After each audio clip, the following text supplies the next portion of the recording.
നമസ്കാരം. നടി ഹണി റോസിന്റെ ലൈംഗിക അധിക്ഷേപ പരാതിയിൽ ജാമ്യം കിട്ടിയിട്ടും ജയിലിൽ നിന്നും പുറത്തിറങ്ങാതെയായിരുന്ന വ്യവസായി ബോബി ചെമ്മണ്ണൂരിനെതിരെ കടുത്ത വിമർശനവുമായി ഹൈക്കോടതി. ബോബി കോടതിയെ മുന്നിൽ നിർത്തി നാടകം കളിക്കരുതെന്നും ഇങ്ങനെ കളിച്ചാൽ ജാമ്യം റദ്ദാക്കുമെന്നും ഹൈക്കോടതി മുന്നറിയിപ്പ് നൽകി.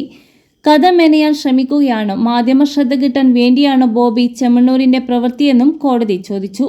പ്രതിഭാഗം അഭിഭാഷകനെ വിളിച്ചു വരുത്തിയാണ് കോടതിയുടെ നീക്കം. ജാമ്യം അനുവദിച്ചിട്ടും കഴിഞ്ഞ ദിവസം പുറത്തിറങ്ങാതിരുന്ന നടപടിയിൽ 12 മണിക്കകം വിശദീകരണം നൽകണം, ഇല്ലെങ്കിൽ ജാമ്യം റദ്ദാക്കുമെന്നും ഹൈക്കോടതി അറിയിച്ചു. കേസിൽ അന്വേഷണം 2 ആഴ്ചക്കകം പൂർത്തിയാക്കാൻ നിർദ്ദേശം നൽകുമെന്നും കോടതി വ്യക്തമാക്കി. ഇങ്ങനെയാണോ പ്രതി പെരുമാറേണ്ടത്? സീനിയർ അഭിഭാഷകനെ കൂടി പ്രതി അപമാനിച്ചു. ബോബി ചെമ്മണ്ണൂർ നിയമത്തിന് അധീനതല്ലെന്നും കോടതി വ്യക്തമാക്കി. ജസ്റ്റിസ് PV കുഞ്ഞികൃഷ്ണന്റെ ബെഞ്ചാണ് സ്വമേധയാ ഹർജി പരിഗണിക്കുന്നത്. നിയമവ്യവസ്ഥയെ വെല്ലുവിളിക്കുന്ന നാടകീയ സംഭവങ്ങളായിരുന്നു ബോബി ചെമ്മണ്ണൂരിനെ ജാമ്യം അനുവദിച്ചതിന് പിന്നാലെ കഴിഞ്ഞ ദിവസം ഉണ്ടായത്. ഹൈക്കോടതി ജാമ്യം അനുവദിച്ചിട്ടും ജാമ്യം നടപ്പാക്കേണ്ടതില്ല എന്ന് ബോബി ചെമ്മണ്ണൂർ അഭിഭാഷകരെ അറിയിക്കുകയായിരുന്നു. എന്നാൽ ഹൈക്കോടതി നടപടിയെടുത്തേക്കുമെന്നും സ്ഥിതി വന്നതോടെയാണ് ഇന്ന് രാവിലെ ജയിലിൽ നിന്ന് പുറത്തിറങ്ങിയത്.